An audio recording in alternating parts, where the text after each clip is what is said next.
Welcome to our flagship event on Media for Equity.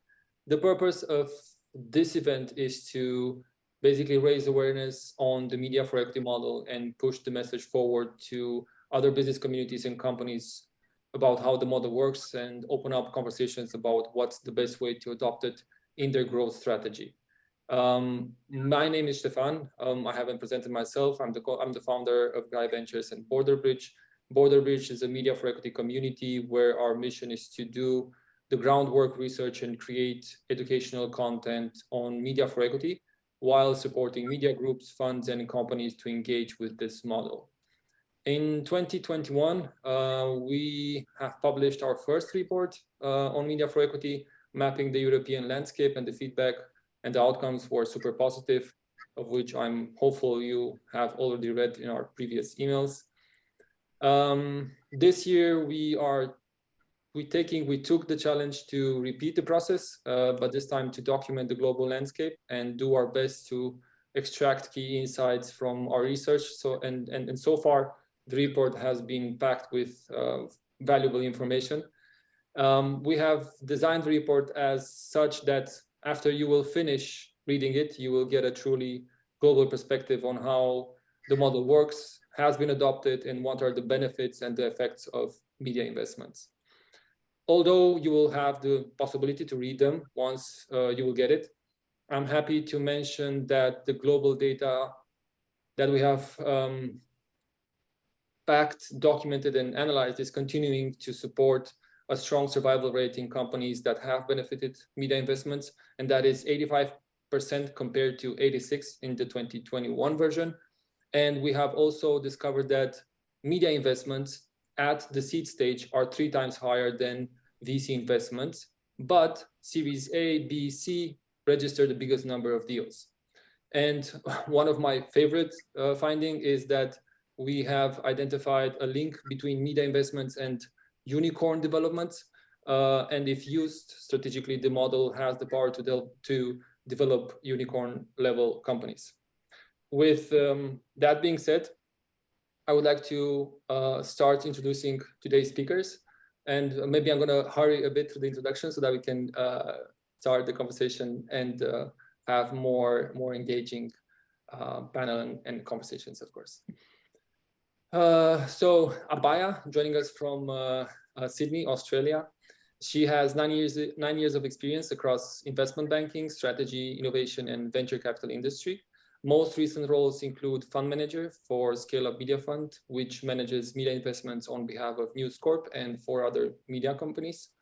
She has been working with early stage and growth stage companies in the technology sector for 7 years. And some of her other key contributions include a mentor on the panel of Blackbird Ventures, which is Australia's largest venture capital firm, helped launch Qantas, I hope I'm pronouncing okay, Qantas Car Insurance and Qantas Loyalty. Currently joined at Astra Corporate Advisory as an associate, assisting technology companies with M&A, capital raising, and strategy reviews. Abhaya, thank you for accepting my invitation and for joining at such a late hour. I truly appreciate your effort. Absolutely, happy to be here. Thank you for banding us all together. Happy to do so. Christophe, joining us from France, Paris. After a long career as an investment banker and the CEO of media, French and German companies, he created 5M Ventures in 2012. He is and was a board member in a dozen of countries and companies. 5M Ventures started as a Media for Equity fund and did around 20 investments in startups in France and Spain. It expanded its business on fundraising for mainly French-based startups, having raised funds for around 60 companies. Thank you for joining us, Christophe, and for accepting my invitation to speak today. Neville, joining us from USA, San Francisco. Neville heads the North American operations of media conglomerate Bennett Coleman & Co., the Times of India Group. Having set up the US operations, Neville has been responsible for overseeing the group's strategic investment arm, Brand Capital International, and build the consumer advertising business from North America for its media assets. He is an early adopter of the consumer internet and digital landscape, Neville has a proven track record of building and running online businesses for traditional media publishers and online media companies in emerging markets of India and South Asia. Before his current role, Neville has held senior executive leadership positions as general manager at Microsoft Corporation India, country manager and director at Yahoo India, CEO of Publicitas Digital, and CEO of Midday Multimedia Ltd. Thank you, Neville, and the team at BCI for being an important part of this report, supporting us in pushing the message about media for equity worldwide. So, thank you for joining. Thank you. Sheena, joining us from United Kingdom, London.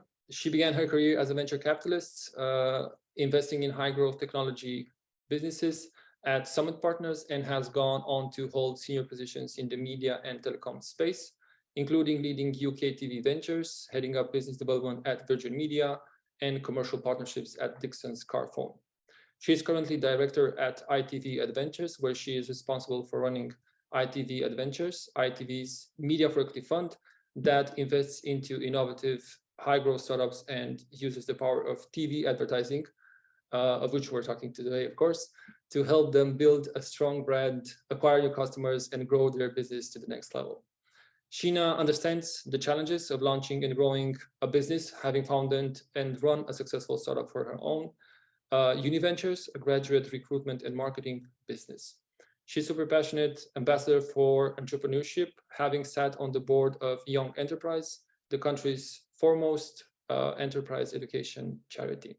Thank you, Sheena, for adjusting your agenda as well and joining this panel.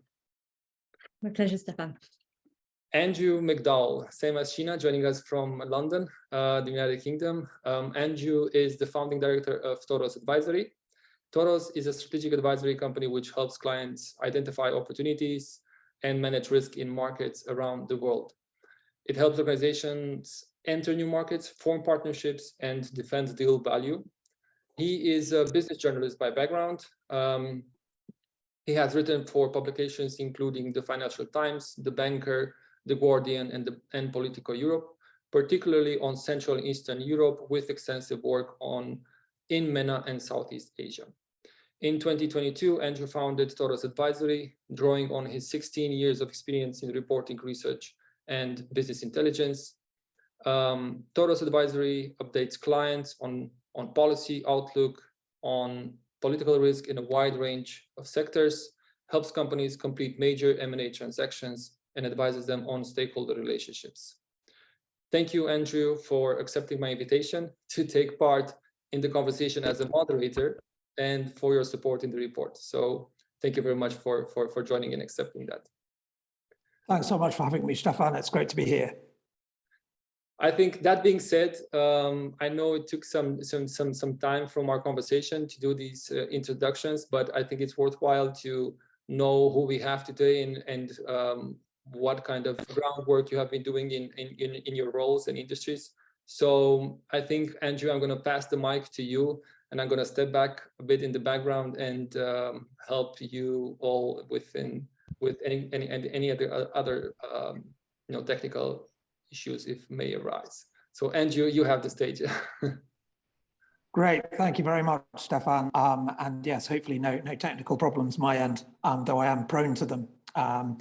I have a sort of aura around me that makes technology fail, but so far so good. Thanks to everyone else also for joining, and thanks to Gry for hosting us. And it's a really great project to be part of. It's very interesting sector and showing great growth, and we have some top panelists here, so I hope we'll learn a lot and look forward to taking questions from the floor a bit later. I mean, to get the ball rolling, I think it'd be good just to get a definition of what we mean by media for equity.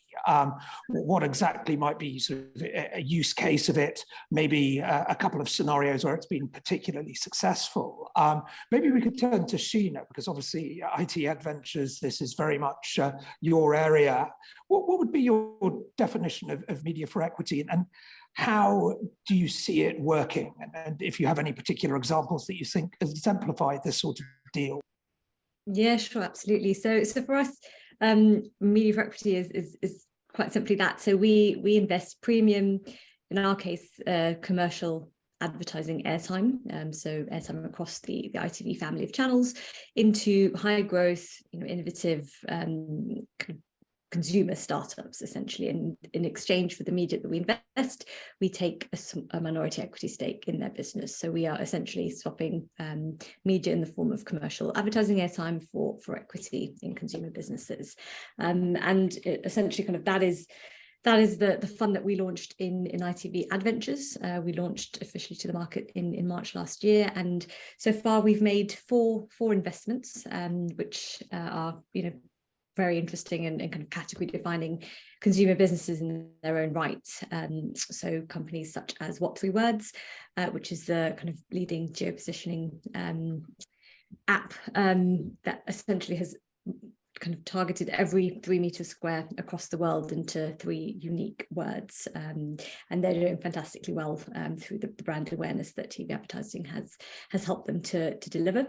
We've invested in a business called Feel, which is a wellness brand, so kind of a digital health kind of startup that is focused on women and provides kind of vegan and high quality nutritional supplements for them. We've also invested in a business called Spoke, which is a premium menswear brand. So they do kind of custom made trousers. And again, they've seen really strong growth on the back of the campaigns that they've launched on our channels. And then most recently, we've invested in CarWow, so the online marketplace for buying and selling kind of new and used cars. So all very different businesses, but really kind of common in terms of kind of the fact that they are, category defining, kind of game changing consumer startups who have benefited from media for equity investment. Great, thank you very much. There are some really interesting examples there, and there are a couple of things that I'd like to dig into a bit. But first, it'd be good to hear also from the other panelists if they have anything to add on that definition of media for equity. Neville, do you have any other way that'll help us sort of shape this discussion about what the sector means, and again, any particularly successful examples? Obviously, Times Group has been in this sector for a while. I'm sure you have some knowledge to share. Sure. So thank you. Thank you for putting this question. And thank you for having me. I think the Times Group in India, one of the key differences between what I have seen, while the model is the same, exactly the way Sheena talked about, the difference is that what I have seen in the last couple of years internationally, there are 2 markets where a media conglomerate has media assets across media platforms. And that's what Times of India Group is all about, right? It's the publishing business, it's a television business, it's the radio business, it's outdoor, and it's a big digital pie. So one of the things that we position is a 360-degree holistic opportunity for consumers, tech startups, like Sheena said, and our target is also consumer, to reach out to consumers.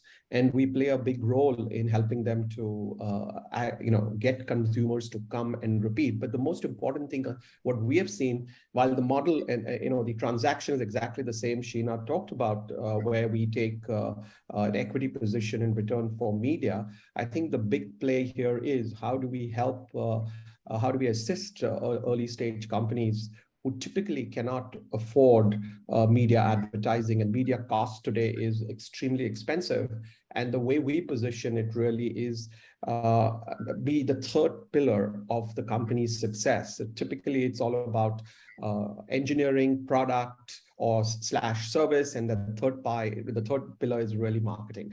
So we actually engage with these companies with the perspective of being their outsourced marketing arm, the media for equity transaction being the way in which we actually conduct ourselves. So I think we've seen that it has helped companies build their brands significantly, because as more and more media is utilized for such deals, their brand, there's an increase in brand awareness, there's a purchase intent, customers keep coming back to them. And a great example in India I can talk about is Flipkart. Flipkart was a large Indian homegrown e-commerce site, which had to compete with a gorilla like Amazon. and Bezos had given a $5 billion check to the head in India to win India, right? And obviously Flipkart had to do something about it. So obviously the investment that we did in Flipkart really helped competing with Amazon. And around the time when we got in, I think it was about $4 billion valuation. We exited when Walmart, and we were one of the minority stakeholders, but we exited when Walmart bought it for 16 billion. A classic case of how media for equity has helped both us as investors as well as the company, which was able to build its brand, get its awareness, get more users, etc. So we play a pretty important role on the marketing side of the investment. Got it. Thanks very much, Neville. I think, yeah, the Flipkart is a wonderful example, and the multiples that you got there from the exits are just really, really striking. Abhaya, is there anything that you would add on our definition of media for equity? And again, any sort of typical examples that you think show how this model can really propel startups? I agree with the previous two panelists on how that has been helping startups. I think in the world of investment banking, there always was the concept of payment in kind. So if you can't pay in cash, you can always do a payment in kind. And this is one of the most powerful extensions of that, because it really firepowers the growth of a business after a certain stage. And what we have seen in this part of the world, that above a lot of the startups who are entering the consumer business, they have a very good awareness of performance marketing. So, and they're quite well versed on the art of pay-per-click advertising and how it leads to conversions and optimizing that conversion and cost per acquisition. And I think one of the things that Media for Equity has really helped them is appreciate the growth into above the line marketing. And the maths of above the line marketing is a little different. There isn't that immediate gratification of seeing that conversion rate on your website. There might not be such an opportunity, or maybe even the conversion rate would be low at times.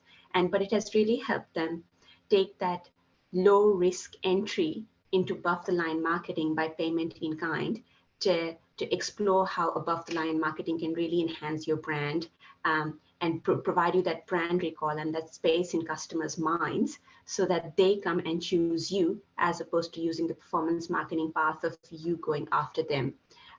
So we definitely see that also as an education base for individuals who are very well versed with performance marketing and haven't had a lot of experience in above the line, which, as Neville said, is this television, is radio, it's print advertising and a range of things. Great, thank you. I think that transition to above the line is really significant and something that we'll probably come back to. Christophe, what about from your point of view? Is there anything you'd add on our definition? And again, any particularly successful examples that exemplify what we're talking about here with Media for Equity and the growth it can provide startups? Thank you, Andrew. First point on a definition of Media for Equity. I'm kind of one of the veterans of the industry, as I started working in this industry in 2008 in Germany. And what I just realized at this stage is, first point, why do we exist as an industry, Media for Equity? We exist for two reasons. First reason is because most VCs don't like to invest in marketing, especially above the line marketing. And there was a gap in the market, linked also to the fact that media companies had in 2008 a lot of available inventory, premium inventory, and thought, how can we use this inventory? That was the case in Germany, for example, with the ProSieben Group. Then very smartly, because I met the guys, a company called Rocket Internet in Europe, a German company, which had created a lot of unicorns, started those unicorns as copycats. And if they wanted those copycats to emerge faster than their competitors, they needed to do a lot of above the line marketing. And that's how they entered into businesses with VCs, with startups, and media companies to develop Media for Equity. There was a time where performance marketing was not that strong, and that helped also to the field of Media for Equity to emerge faster than in other countries, now it's more complicated because companies start with performance marketing before doing above the line marketing. And I think that now we are at a stage where with the crisis, there's more premium space available again in a lot of countries to invest in startups. And I think we're gonna be in the golden age in the next years, where we will have more and more cases to develop media for equity and show the strength of this model, where media companies can show they can develop markets, can develop startups, and prove the opportunities that raise with working on media for equity deals. Regarding great deals in France, one of our favorite deals was a French company we invested called U-Books. U-Books was a kind of a Spotify for books. We invested very early in the company, and the company was acquired last year by a Swedish competitor, and we did a nice deal on that. And we helped the company to develop its community of people wanting to pay a monthly fee to get access to magazines and books at a very attractive price. And last point, Drew, in France, the market is a little bit different than in India, for example. We have competition law, which prohibits companies to own too many assets. The outdoor companies are controlled mainly by Clear Channel and Deco, which are not present in TV and radio. Radio companies seldom control radio assets, and therefore we are more in a market where we can aggregate medias. Then one owner owns, like in Italy, for example, our friend Katya, I think, who's president on the conference. The media set owns TV, radio, and publishing assets like the Times of India, and therefore it's out of one hand to invest in companies. In other Western markets, it's mainly a joint venture between media assets, TV, radio, out of home, which allow companies, if those medias are relevant for those companies, to develop faster. So there are two businesses: one business of investing in aggregating medias, and one business for media companies to invest on their own. And sometimes they're also linked together. Got it. That's a very important point, and something I'd like to dig into a bit later is how this works in different geographies. And we have a great geographical spread of panelists here to discuss that. I'd like to go back to Sheena, and I'd like to talk a bit about what sort of companies can benefit from media for equity from the startup side, and then we'll talk a bit about what is in it for media groups. Sheena, you said it's consumer focused in your case, and obviously those are companies that tend to need more advertising. Are there any other sectors that you see as promising for media for equity, or do you see consumer and consumer tech as overwhelmingly the obvious sector in which to make deals? Sure. So I think having a consumer focus, whether it's a direct to consumer business or even potentially a B2B2C business, which has a very strong end customer value proposition, kind of that I think is really one of the prerequisites, unless potentially if it's a B2B business with a strong kind of SME focus. But in essence, it needs to make sense for that company to advertise, in ITV's case on TV, because we offer commercial television advertising as the key medium, and that is obviously from a startup's perspective, it needs to make sense for them to do a media for equity investment, and therefore they want to make sure that advertising on the medium in which they're getting media is absolutely right in terms of helping to really make a meaningful difference to the scaling journey of their business. But having said that, from our perspective, in terms of the types of businesses that we look for, a consumer business is just one of a multifaceted kind of criteria. So really we're looking, obviously we're the largest commercial broadcaster in the UK, so we're looking for predominantly UK businesses or potentially international businesses that are looking to scale in the UK, and where the UK market is a really important, if not kind of primary market, and that's where our kind of media makes the most sense in terms of the scaling journey. But really we're looking for, mass market propositions, a very strong customer value proposition, and we're looking for businesses where the target kind of customer base has a very strong overlap with the ITV audience, such that we know as a result of doing a media for equity investment with ITV Adventures, the company that we're investing in is going to see a really strong uplift in their brand awareness, in acquiring new customers, in really kind of becoming, driving stronger unit economics, and therefore becoming a much more successful business and scaling to new heights. So for us, that's key. But the other side is also in the similar way to a venture capitalist investor would look at any investment. We're also looking for businesses that are run by very strong management teams with really good track records, businesses that have very strong kind of product market fit, a very kind of good and compelling customer value proposition, strong unit economics, so the underlying financials and the business growth is there, all the same things that a financial investor would look at. But there's also, as I say, the strong media angle around, is there a good fit with the ITV family of channels, and do we know that we can categorically help that business to grow and scale to new heights as a result of our media for equity investment. Got it. Thank you. Yeah, obviously, you're looking for that accelerated growth, and that can come partly from that, or largely from that media exposure. Abhaya, when you're looking at these sort of companies, what are you looking for in a company that you'd want as a media for equity partner? We look for a few things. They're very, the theme would kind of come out very consistently, hopefully across the geographies, because we also look for whether or not we have the audience for your product. So while it's all consumer technology, you kind of need to use the right channels to speak to the right audience.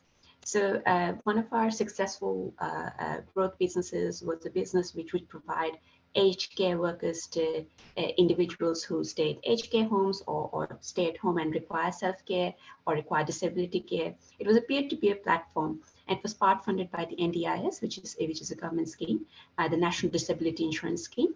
And it grew over 3-year period, grew by 122% in its revenues. And that was in part driven by that though Scaleup Mediafund had all the channels, radio, television, print publishing, etc., we put them specifically on some of our radio channels, which was highly targeted to aged care homes, which was targeted to the older audience, which was targeted to that demographic that were looking to, seek for that were looking for these services. So effectively, while in theory, consumer technology and B2C businesses are the ones that fit, one of the things that make it successful is whether or not on these channels you can target the right audience at the right time. Another success was PointsBet, and that was because of the ability of Scaleup Mediafund to leverage its really sports enthusiastic audiences across a range of channels, KO, Binge, Foxtel, etc., where we could place the advertising at the right spots and get them the traction that they needed. And they even successfully expanded to the US, got an ASX listing. So it's, I think what we always, because we kind of have a range of media assets and platforms, we always look for how well can we fit the audience that they want most, that they need most, it would make them most successful to where it exists on our platform. And in a way, we also kind of see that as our marketing expertise that we might add to that business. So certainly it's the audience fitment that makes us very excited to invest in it. And on the business side, we're looking for, yes, the checklist of has to be a high-performing management team, some competitive differentiation / competitive moat, should have achieved product market fit, and long-term unit economics should be sustainable. Thank you. Yes, I think, I mean, that's something that always, as we know, always comes up in VC and very early stage investing, is you're looking for a team who at least know what they're doing and are passionate and are committed. And that goes obviously sort of across any type of investment. I don't know if Neville or Christophe have anything to add about particular things they're looking for in a company for this sort of investment. Christopher? I think what I'm looking for, like most people, is strong management. The first KPIs have to be really strong for the company, because if you want to accelerate the company with media, you need to be extremely careful that the company is able to be accelerated. And then the way the landing page, the way you convert the people going on the landing page to buy the services or the products is really crucial. And then you have to check also the logistics more and more. It happened a few times that people, we invested in toys, for example, and people weren't able to cope with the demand. And therefore you had a waste of media space because you invested a lot in the company to build up the brand, and the brand wasn't able to satisfy the customers. So in fact, it's a job where you have to learn a lot to improve your skills every day, and to work into so many fields that it's really something which is really fascinating for most of the people who work on this. In the beginning, some of us were selling advertising space, at the same time having an investor's mind.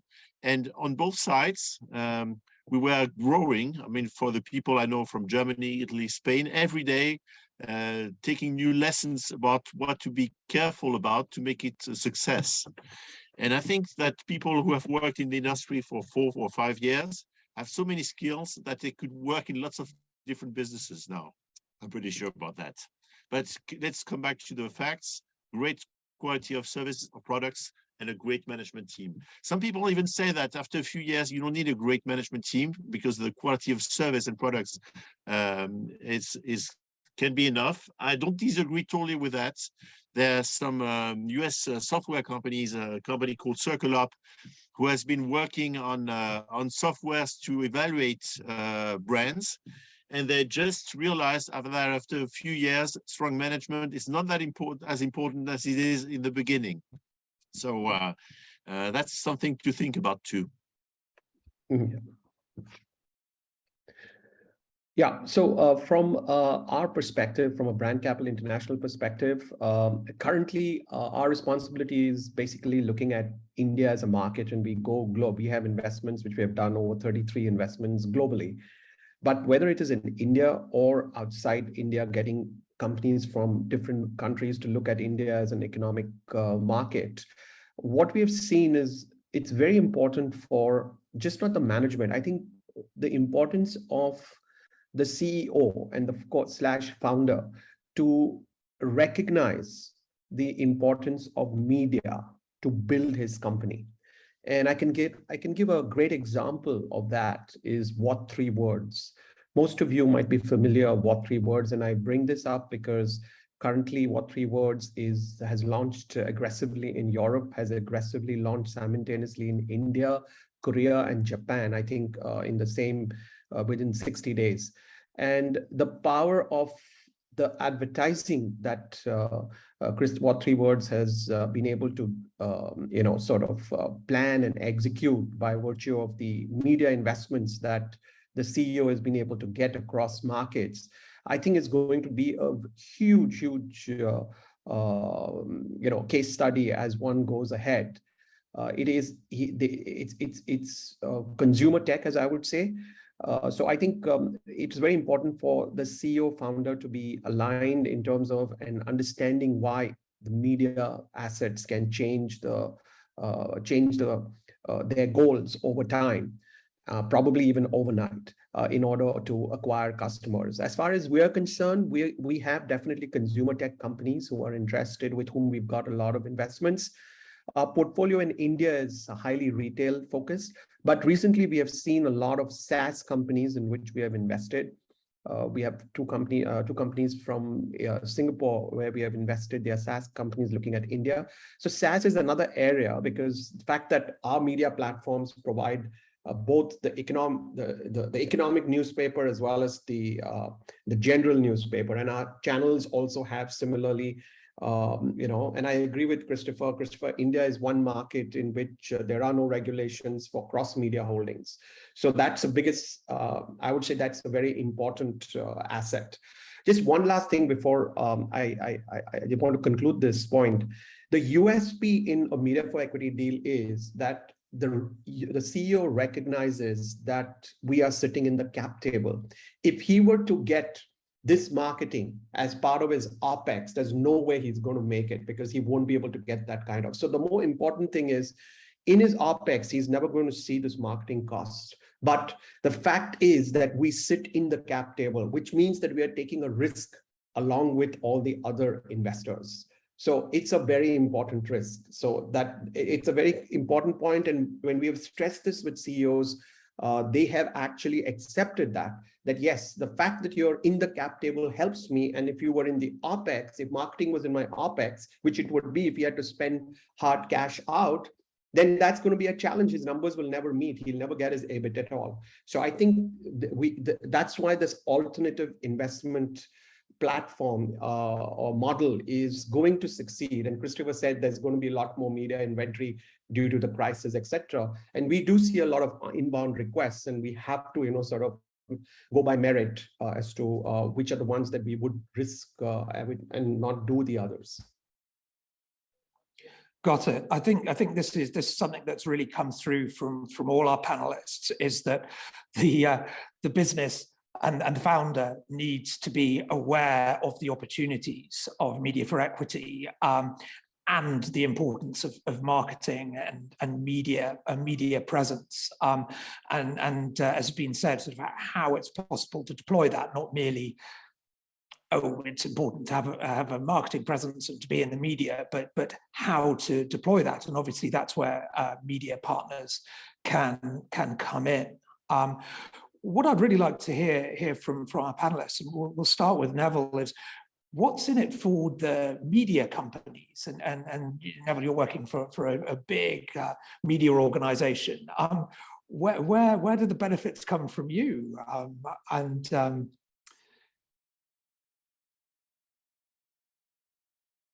You're muted, Neville.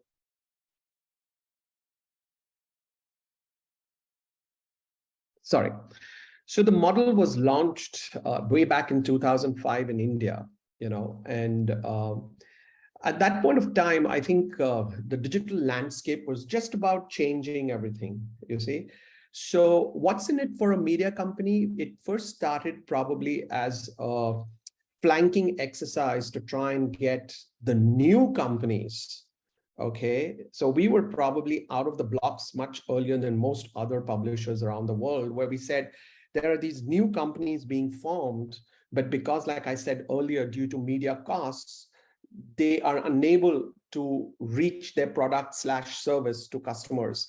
And India is a very heavy media market in terms of advertising. It's a very busy advertising market. You have 26 languages. You go from north of the state to the south of the state, and you have language changes, etc.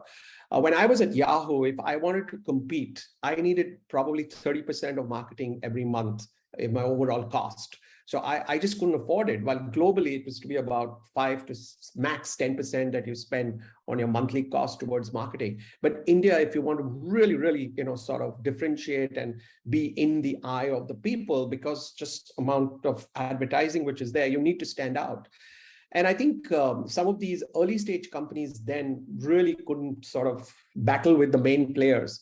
So this was an idea the management came up with and said, hey, let's look at it if we can be part of their cap table, do a equity deal with them and see if it works. And the reality, it did work. I mean, if you go and see the India portfolio, which is much larger than the international portfolio, you have segments into education, distance education, we've got crypto, we've got all sectors. So for us, we were sector agnostic for that matter, because every company had to be out there talking about themselves. So I think that was the factor that we leveraged from 1 to 5 to 10. And then I know in India right now, they've got over 1,000 investments across the play. And the second point, what it did was it stirred up a particular category. What I mean by that is, if you went and did a deal with a large real estate player, the number 2 and number 3 had to advertise to compete with the number 1. Okay, because the number 1 had disproportionate amount of advertising. Now, how do the second and the third sort of succeed? right, or compete. So it's sort of got the category going. So while we had media for investments in some of the leading players in the top categories, but everybody thereafter had to advertise. So it's sort of jigged the category, and we managed to create new categories like that. Like distance learning was never an advertising category in India, but it became a sort of an advertising category. So it helped the overall business. Thank you, Neville. I see Christophe has his hand up. Christophe, jump in. Yeah, regarding India, first of all, I love this country. My wife studied Hindi, which is a sign that we really love the country. I remember one of the last trips I did to India in 2010. At this stage, the advertising on TV or wherever you went was mainly on Western brands like Unilever, Coca-Cola, and so on. And the fascinating part about India, seen from outside, I might be wrong, tell me if I'm wrong, is that it was a natural field for lots of new brands which were homemade, most of them. And therefore, Media for Equity was totally perfect for that. You needed new brands.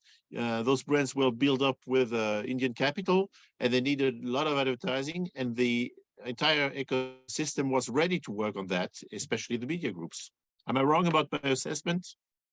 No, I think absolutely you're right to a certain extent. The key thing here is that a lot of other media groups were not able to execute it as much as the way the group has done it. Our group has done it. And I think the success is, you can see it. There are not many media groups in India who've been able to do it, largely because the Times does have a disproportionate share in the, see, look at the advertising, just pure advertising, 50%, just around 50% is still spent in traditional advertising between television and print, even today. Unlike in markets, in advanced markets, probably print is no longer there, or the share of TV has gone down and print has gone down. But in India, the print and TV still drive a lot, even though Google picks up more on digital advertising. So there is a play which is happening right now, and advertising is still, I mean, where do you see Amazon spending in the print and television media in other markets? They spend it in India.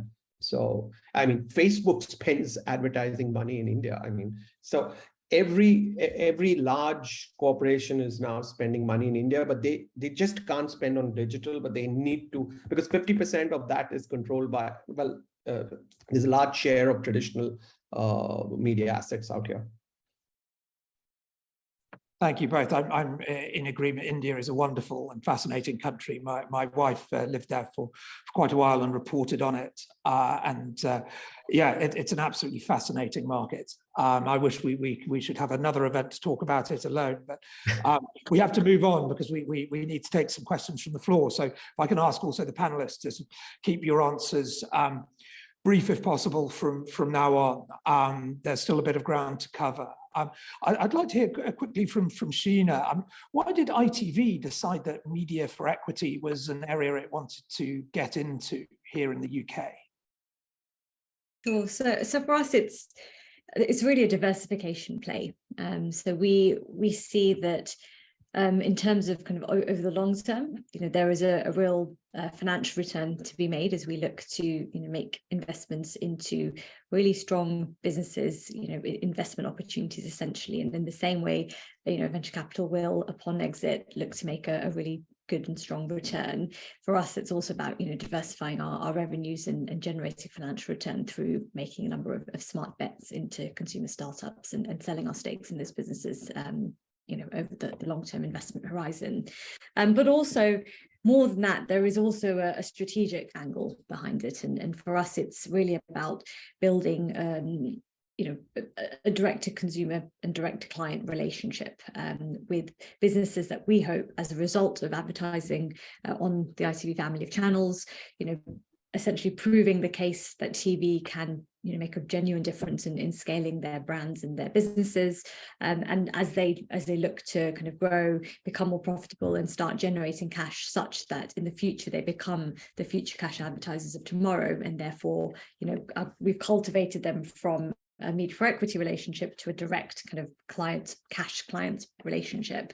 There's clearly kind of, a very strong strategic rationale around growing the wider advertising market and building and nurturing kind of direct client relationships with, hopefully the next FTSE 100 companies of tomorrow. And then in terms of kind of your original question around what are the other benefits for us, we have a very strong kind of media planning and creative team, and as a result of doing more of these types of deals, we also gain really strong insights into what makes digitally native brands successful, how we can best kind of plan their campaigns, how we can really help to make sure that the media that we're deploying through the ITV family of channels can make a real difference in their scaling journey. And so those strategic insights and kind of know-how and expertise that we continually develop through our media for equity investments, we can also apply to our wider business.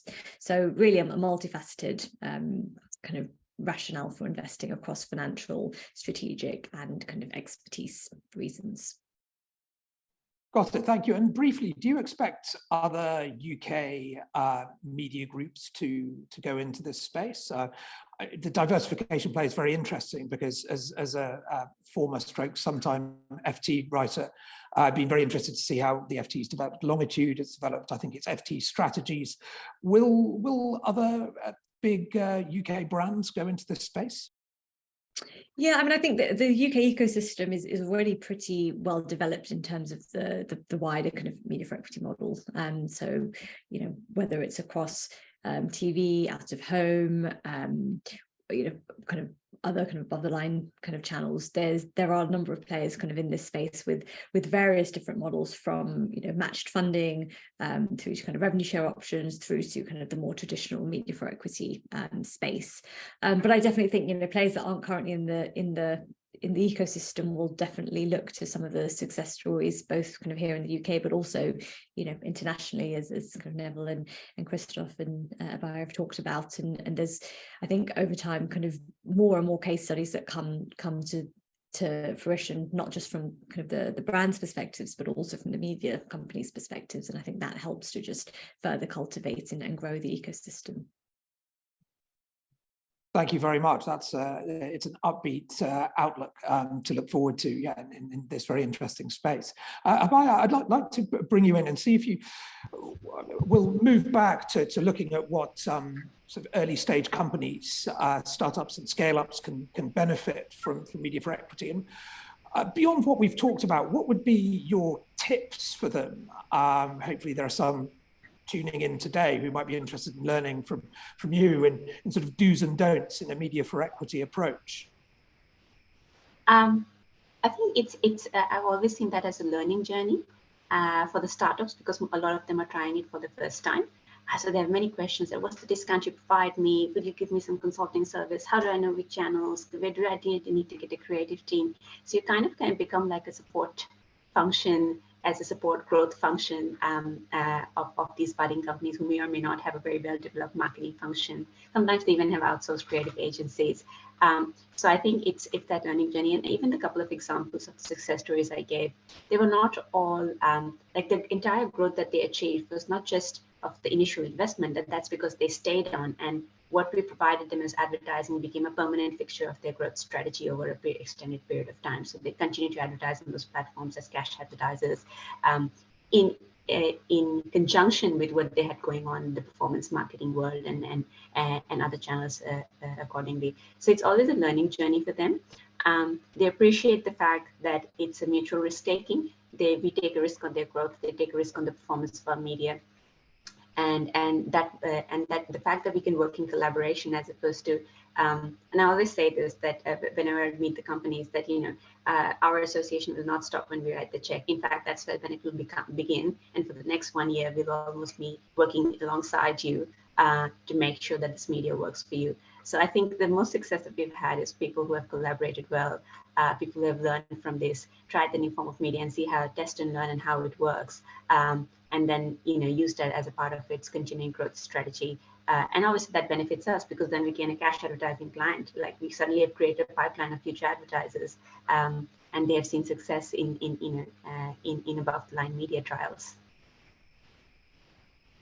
Thank you very much. And Looking at the type of media, and obviously we have a very diversifying media space now, CTV, you know, still print, I'm glad to say, as a print man, still being alive, but maybe less applicable. Which media do you see which platforms have been particularly successful in getting traction for your investments?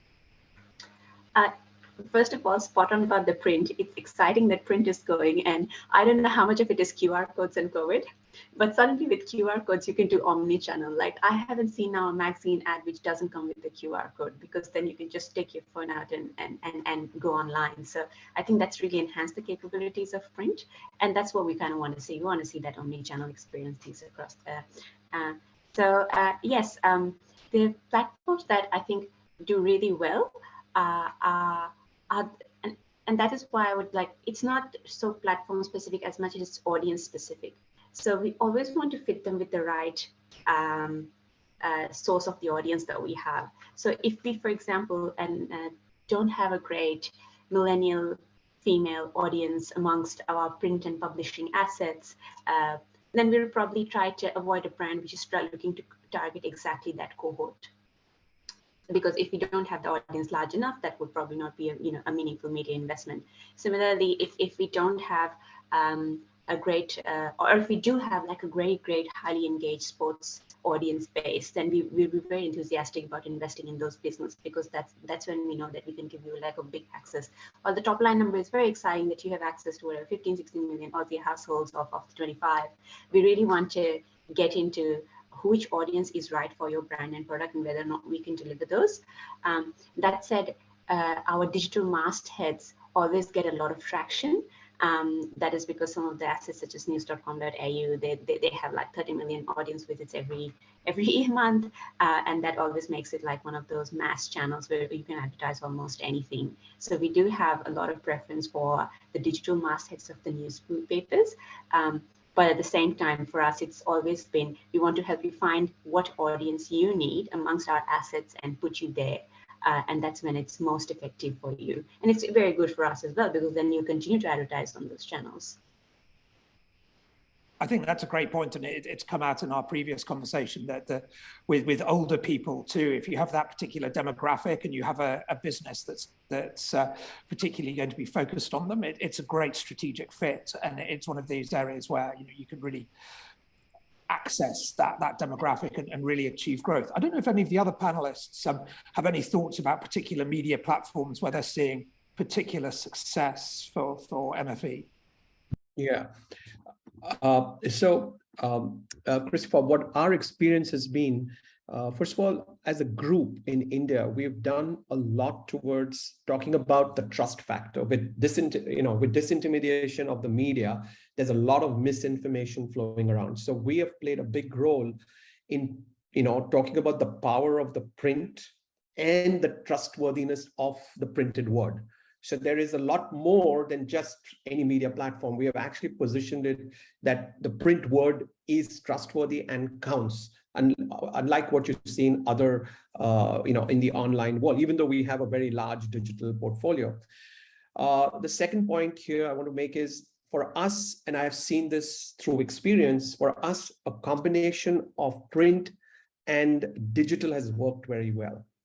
We've had cases of companies coming and saying, hey, performance marketing, Google, this, that, etc. But we've been able to show that if they combine print with digital, the lift they get on their digital websites is far greater than them spending so much of money on Google and Facebook. And it's just that a lot of them have got so used to customer acquisition through Facebook and Google at very large cost per acquisition costs. They have forgotten that there is a media asset which they can use to actually fuel and leverage online on their websites. So when we combine the two, it's a very powerful medium. And like Abhaya said, yes, QR codes, you see them even in the newspaper, and they really work very well because it's that instant gratification. You instantly land on their landing page. So I think a combination of print and digital for our portfolio companies has worked very well. There has been an element of radio too, but that's for something very specific city-wise. But largely a combination of print and digital has worked very well for us. Got it. Sheena and Christophe, is there anything you could add? Not so far. I think there are lots of questions that have been asked by some of the participants, and we should answer those questions slowly because they have a lot of technical questions. Oh yes, so there are. We will jump into those questions. Andrew, if you have your kind of context and set of questions prepared and you want to run through those, feel free to do. And at the end, we will address the Q&A questions which we have right now.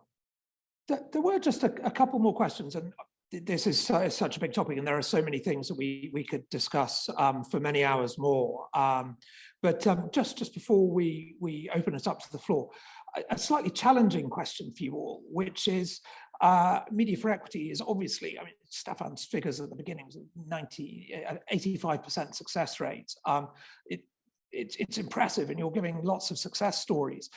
Why hasn't it quite, in my view, and this may be because I'm very old and a bit of a Luddite, but I don't sense it's quite got the public attention maybe that it deserves, and maybe hasn't. It sounds like we're on the cusp of something really great. Why has it taken a while to develop and to break through into the public consciousness? And by the way, you're very welcome to tell me I'm an idiot and it's been in the public consciousness for years, and I've just not seen it because I'm an old fuddy-duddy. But I'm very interested in your views.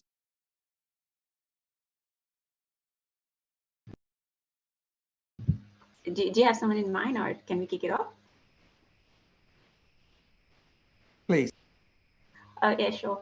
I think what we see in Australia from a venture capital point of view is that a lot of the companies, a lot of the innovation companies, the unicorns, they are B2B SaaS companies. And there's a huge preference, if I'd like if you'd go to some of the early stage investment firms, they'd be like, oh, we like to invest in B2B SaaS companies or something deep tech or something very sophisticated. So building a consumer brand in this part of the world is a little hard to begin with. So we find ourselves fishing in a small pool. And sometimes as if, I don't know if it sounds right to my knowledgeable panelists, but sometimes even if you don't have a great product differentiation, branding can be a differentiation. It can actually make you stand out from your competitors if you put your brand out there in a big way. And sometimes we as media companies do take a risk on a company which may at the outset doesn't seem to have like something very hugely disruptive or differentiated, which like a usual VC would say, what's so unique about you? What's so futuristic about you? And as a media company, we'd go like, you can just build your brand. Like branding is a solution to you. Like, we can just build your brand, put you out there, and that will just get you all the traction we want. So we kind of we always see ourselves fishing in a smaller pool. So it's a bit chicken and egg, that you even have enough consumer brands trying to become consumer brands, and therefore it's Media for Equity, widely known, preferred, go to, and heavily talked about, or is Media for Equity quiet, and hence consumer brands are not becoming consumer brands, or hence they are not enough. So I'm not sure which one came first, but when I was the fund manager at Scaleup, we always saw ourselves fishing in the smaller pool, and almost a big bunch of investments, VC investments, were always in the B2B SaaS space. But that could be very unique to the Oz market. It doesn't have to be like a global pattern. Got it. Thank you. I don't know if any of the other panelists have something to say briefly on that. Christophe, go ahead. Yeah, it's exactly the same in France. I would say about 90% of the investments are in B2B companies. People feel more secure in the scale up of those companies in the French environment. And therefore, the key issue is to find investors for B2C companies. And it's not as easy as it is on B2B companies. The second point I wanted to mention is also regarding the positioning of Media for Equity companies when do we position ourselves regarding investments. It appeared in the last 2 years in France that there were some new kind of investments to be made on Media for Equity. First of all, doing safe investments between 2 rounds. A and B or B and C, which helps to get better terms in the rounds after. And that was something very interesting because a lot of investors, including big VC funds, recognize the value of doing this. Because then you get better terms on the next round, and everyone is a winner on this. So we did a few safe investments where we had a discount on the next round, which aligned the interests of all the parties. Second point I wanted to mention is the crucial part regarding the startups. If you want it to be well balanced regarding investments, the startups need to have really good advisors as to media buying. We figured out that the less knowledgeable the company is, or the less quality of the management is regarding marketing, the worse the outcome is. And they need to be really well advised to be counterparts for the investors on their sides, telling us what they need and how we can optimize the media we allow them to use. And some startups think they know everything. They think they need prime time or whatever, and often it's not always the best media time can give to startups. And that's a crucial point. They need really good advising within the company, or people which are really well educated regarding this.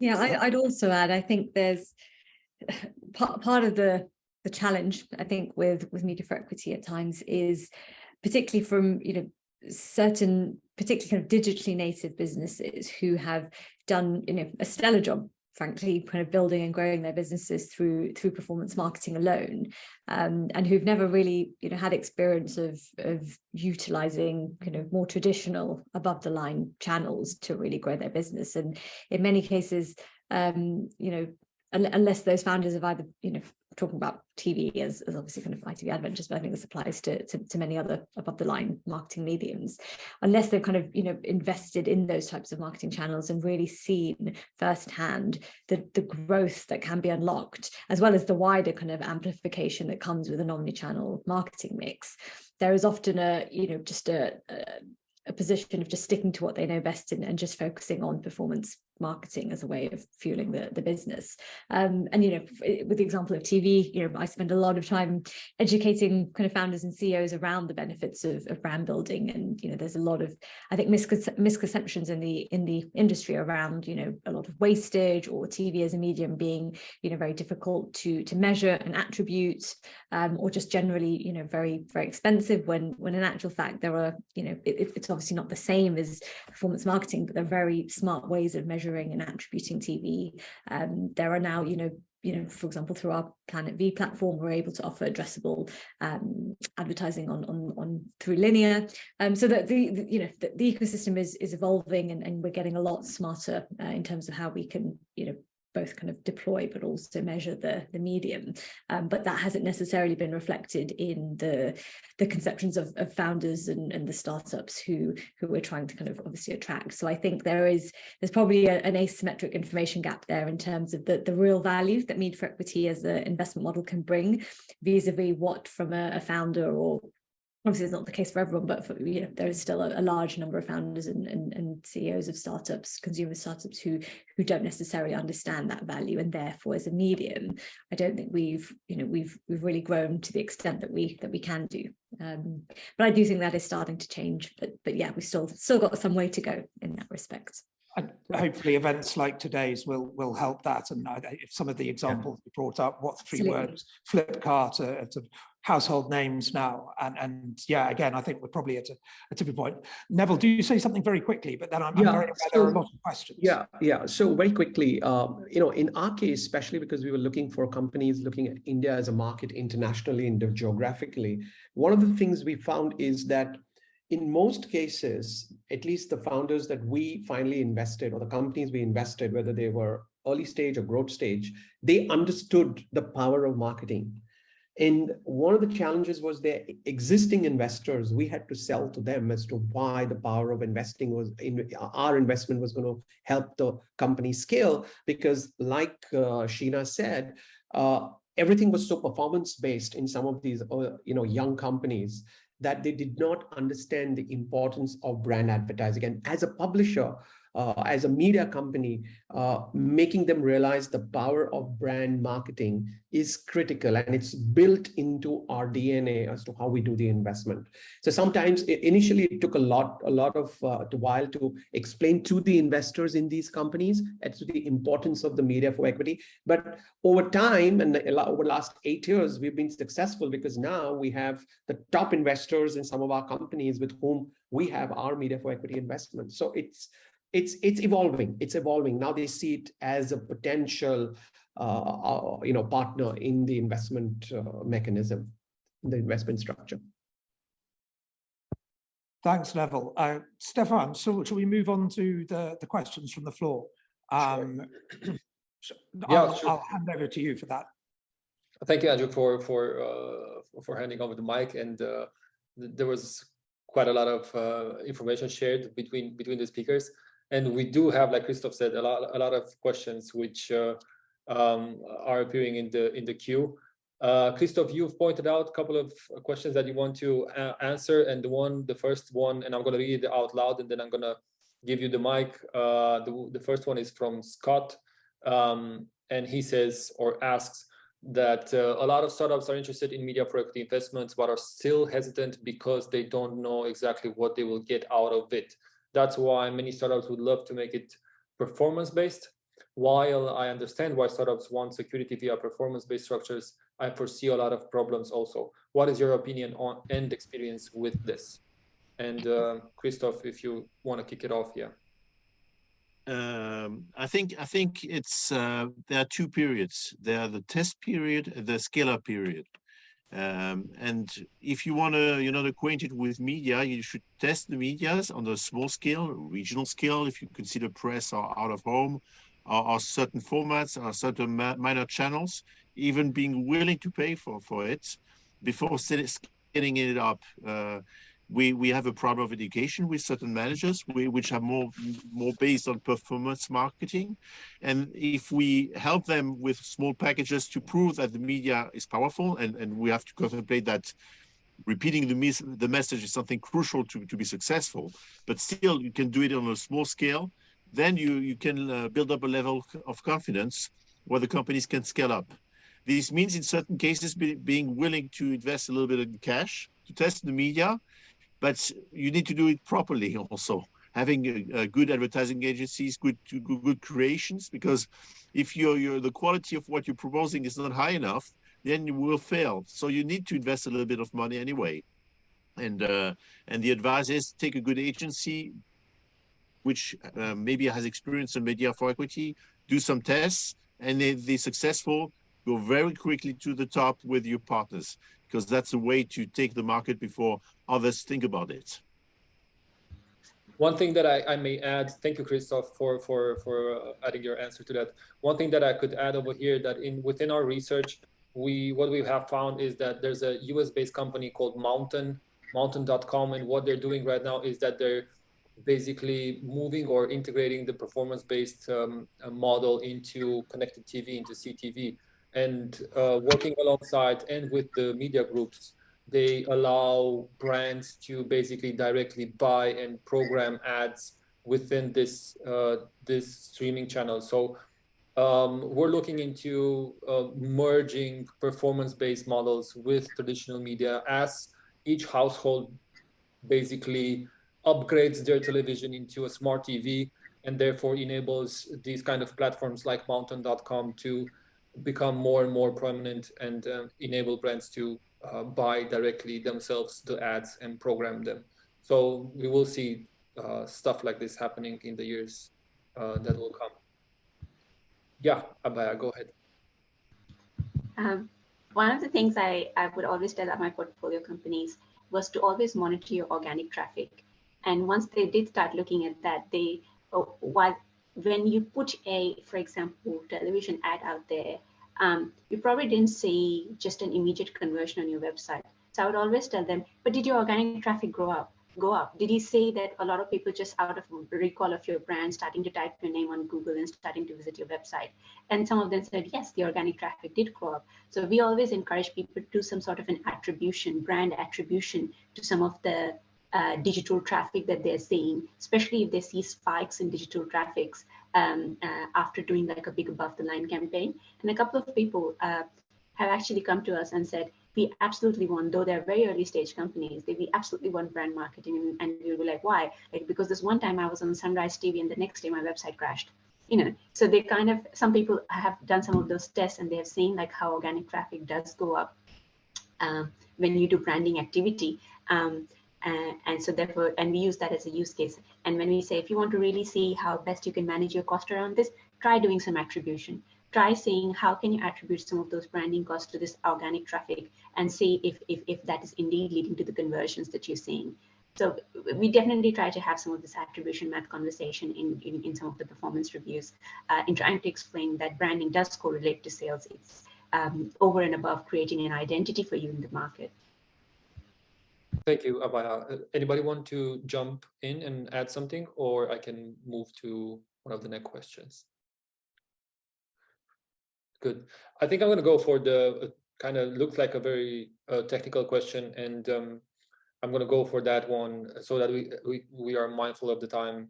So the question is, how do you structure media investments from a tax perspective? As a media provider, do you have to see it as income and therefore pay corporate tax over it at the end of the year? For example, media company invests 200K euros in media and exchange for 20%, and therefore have to pay corporate tax over the 200K. Or is it possible to avoid this because it brings risk, since you then have to pay cash tax upfront before you get any cash return on investment, if ever? Is it too, who would like to pick that question up? I know it's technical, but the short answer is yes. So for us, it's revenue on the P&L side, and if we earn revenue, we pay GST on it. And the way it's structured is that's an offset. The payment in kind model typically for that you give me shares and I do owe you a certain amount of dollars, and we will offset that by an equivalent amount of media sales. Since that's actually technically media sales, we pay GST to the ATO. Anybody else? No. Christophe? That's the same for India. There is a GST to be paid. In the case of international, the GST is not to be paid, but as far as India is concerned, GST has to be paid.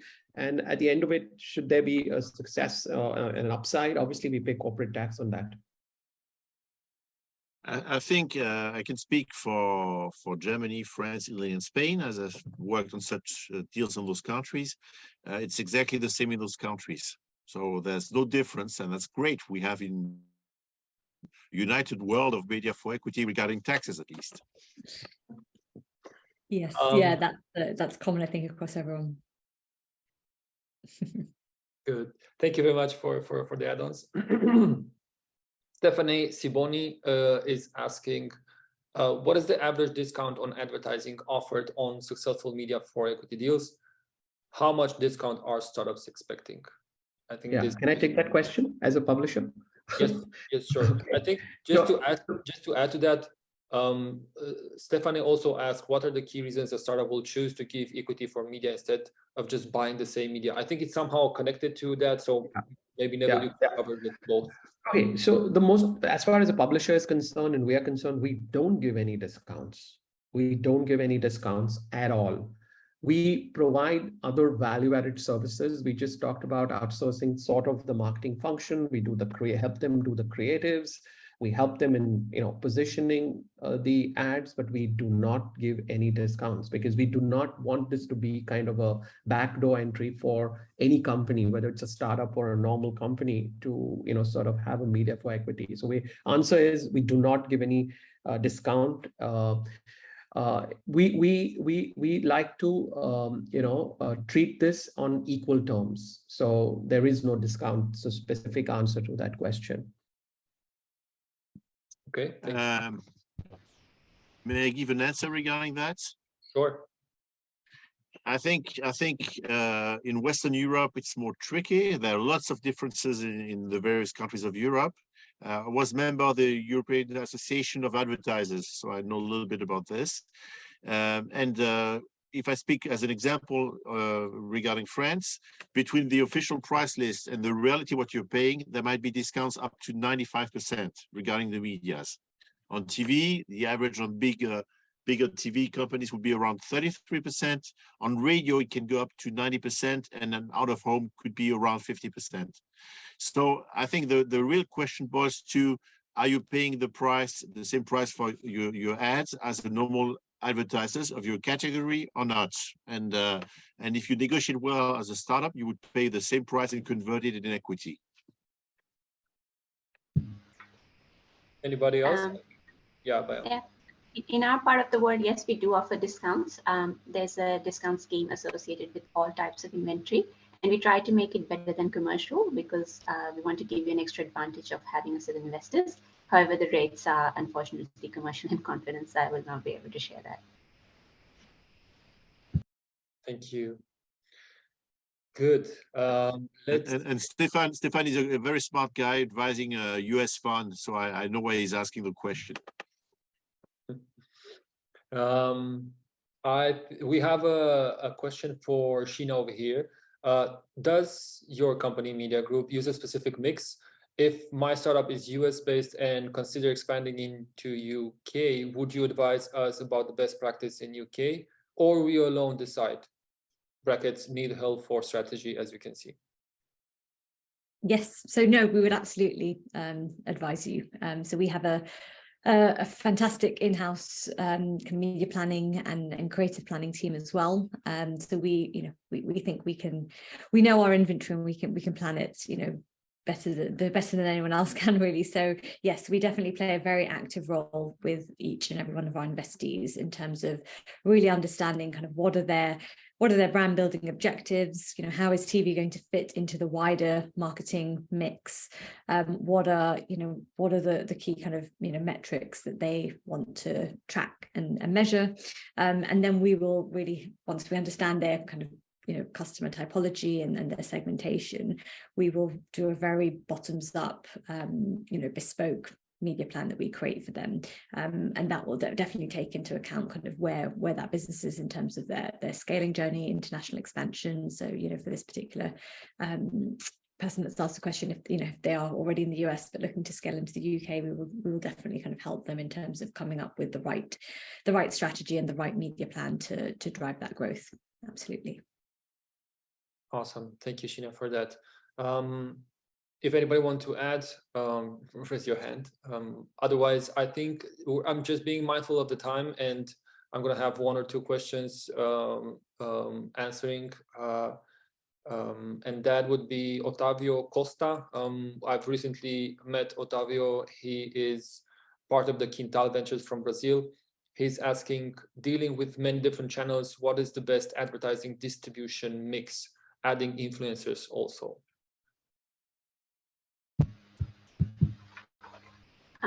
In my experience, it is very product specific and it's audience specific, and that's kind of the advisory that we provide. What is the right place for you to advertise? It could be television because that's where the audience is, not because that platform is great. Or sometimes it could just be print because time of the day, that's where people are clicking and you want them to visit your website. So there's definitely some strategic placements that's going on. And I haven't got a number for the mix, but I often see the startups transitioning from performance to above the line. So we definitely see above the line as in that point in their journey is the smaller part of the budget. But I would imagine that from that point it grows. Awesome. Thank you, Abhaya. Anybody else? I think I'm gonna close this Q&A session with the final question, which is, I think Christophe, you've selected it. Christophe, would you invest media for equity in a startup from Eastern Europe? So would you see that? In fact, I tried to convince French TV companies to invest in Vinted a few years ago. and one of the main customers was one of the main advertisers in France was the competitors Vinted wanted to attack, and they said no because of this. So there are probably very interesting opportunities in Europe. They need to be quite mature to enter new markets. And if they would be mature enough to enter the French market, I would contemplate this. Yes, of course. Awesome. Thank you very much, Christophe, for that. I'm going to close the Q&A session.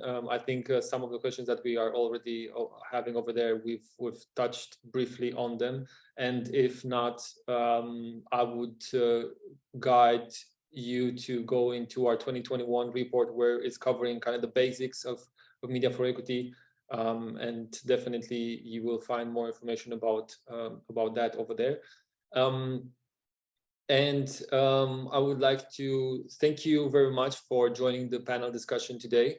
I hope you enjoyed it as much as I did. And dear guests, if you would like to add something in the closing section, now is the moment.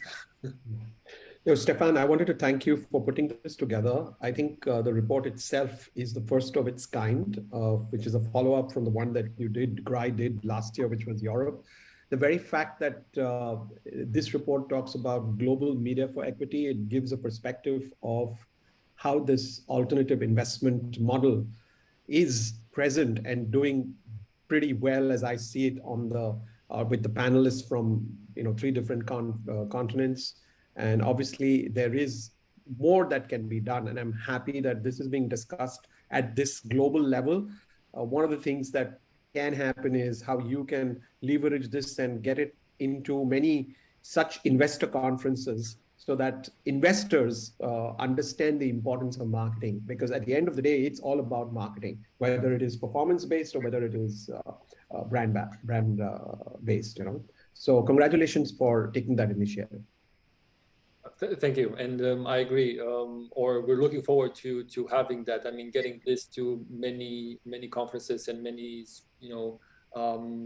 conferences, and specifically the investor community, to start looking at the model from a safe perspective, like Christophe said, in bridging the series rounds and optimizing the overall yields of their investments. So hopefully with this report and the report that we've done in 2021, we will push kind of the message forward in terms of where global media, the media for equity is right now from a global perspective. So hopefully everybody will like and will dedicate time to study the report. It's 150 pages long, 40 case studies, and a lot of benefits and recommendations for media groups and founders and investors over there. So I'm looking forward to have it published. And coming back to you, thank you very much for joining and taking your time to have this conversation. Abhaya, once again, thank you very much. I know that it's really late in the night over in Sydney, so thank you very much for that. Andrew, thank you for coordinating and moderating the panel. It was really awesome to see how all the conversation was flowing. So until the next one, I guess we're gonna keep in touch, and thank you very much for your contribution. Thank you. Thank you. Thank you.